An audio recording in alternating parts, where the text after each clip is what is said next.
रात के 12 बज चुके थे। माँ कभी दरवाजे की तरफ देखती तो कभी एक नजर घड़ी की तरफ। माँ की आंखों में और चेहरे पर चिंता साफ नजर आ रही थी।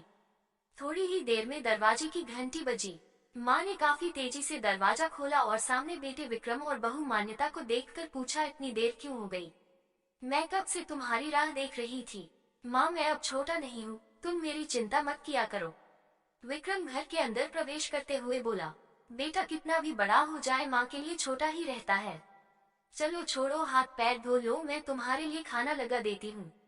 माँ ने दरवाजा बंद करते हुए कहा, माँ जी हम बाहर से खाना खाकर आए हैं, आप खा लीजिए, हम सोने जा रहे हैं। बहू मान्यता ने कहा, लेकिन मैंने तो तुम लोगों की पसंद की खीर बनाई है, आओ थोड़ी थोड़ी खा लो। माँ, तुझे एक बार में समझ में नहीं आता क्या? तेरी बहू ने कहा ना, हम बाहर से खाना खाकर आए हैं, क्यों परेशान करती है? जा तू खीर खा ले और सो जा और हमें भी से शांति से सोने दे। माँ अकेले कैसे खीर खा सकती थी और उसे बिना खाए नींद कैसे आ सकती थी, क्योंकि बेटे के इंतजार में उसने भी कुछ नहीं खाया था। वो किचन में गई, एक गिलास पानी पिया और अपने रूम में चली गई। सुबह 10 बजे विक्रम की आंखें खुली। बाजू में मान्यता अभी भी सो रही थी। विक्रम हॉल में आया तो लैपटॉप के पास रखी एक चिट्ठी पर उसकी नजर पड़ी। ये चिट्ठी किसकी हो सकती है, ये देखने के लिए उसने चिट्ठी खोलकर पढ़ना शुरू किया। मेरे लाल, तू सोच रहा होगा कि एक ही घर में रहते हुए ये चिट्ठी क्यों? मैं तुम्हें बोलकर भी ये बात बता सकती थी।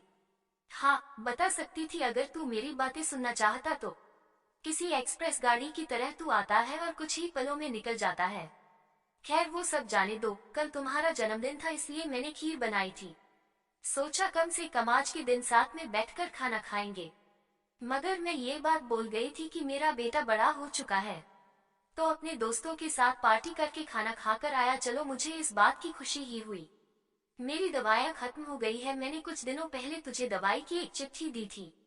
अगर वक्त मिले तो वो दवाई मुझे लाकर देना, मुझे थोड़ी राहत हो जाएगी।